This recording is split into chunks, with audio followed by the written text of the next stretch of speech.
Suite des grandes gueules sur RMC Story avec Étienne Liebig, Joël Dago-Sirit, Johnny Blanc. On a bouleversé bien sûr le programme avec cette attaque au couteau à Nice. 3 morts, plusieurs blessés. Alain Marchal, qui était en vacances à Nice, le camarade Alain, est sur place. Il s'est rendu devant cette église Notre-Dame en plein cœur du centre-ville niçois. Alain, salut. Oui, bonjour Olivier, bonjour à tous. Qu'est-ce que tu peux nous en dire de cette attaque ? Écoute, là, tous les éléments que l'on a ici en notre possession, c'est effectivement de 3 morts, 2 femmes et un homme.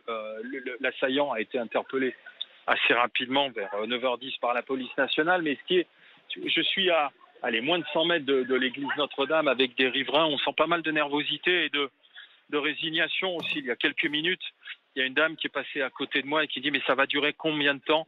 Elle dit « Je suis déjà fragilisée par mon état de santé et elle a peur à cause du confinement, de la maladie. » Et puis là, elle me dit « Mais c'est pas possible, là, à Notre-Dame. Pourquoi ? Pour des gens qui étaient simplement venus dans l'église ce matin. En plus, l'attaque a eu lieu à l'intérieur de l'église, hein, faut préciser. C'est ça, à l'intérieur de l'église et dans un quartier qui est un quartier très commerçant. Donc à 9h le matin, tu as juste les bistrots, les boulangeries qui sont ouvertes, les enseignes commencent à peine à se mettre en route. Donc c'est la sidération dans le quartier à 9h quand tu commences à entendre les voitures de police arriver, les pompiers et qui convergent vers l'église. C'est ça qui est saisissant et tout le monde qui demandait mais que se passe-t-il parce qu'on a entendu des détonations. C'était c'est un terroriste qui a frappé une nouvelle fois. Et les policiers ont tiré sur le terroriste, oui. Voilà, et il a été interpellé. Hein. Il est pas mort, grièvement blessé, nous disait un policier niçois il y a quelques minutes.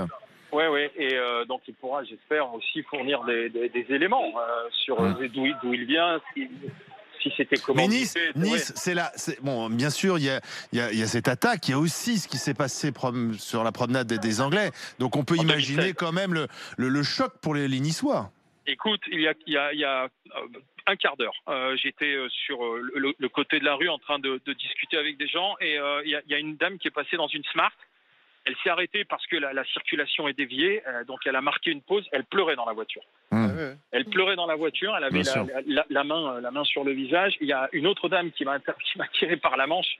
Alors sur le moment, j'ai eu un petit sursaut quand même. Et puis elle m'a tiré par la manche et elle me dit mais c'est pas possible. Et alors je peux pas vous répéter le langage qu'elle a employé. Mais tu sens une vraie colère. Tous les gens que j'ai autour de moi, des riverains, sont résignés et surtout très très en colère. Et la question qui revient, mais combien de temps ça va durer ? Combien de temps ? Comment est-ce qu'on peut faire ?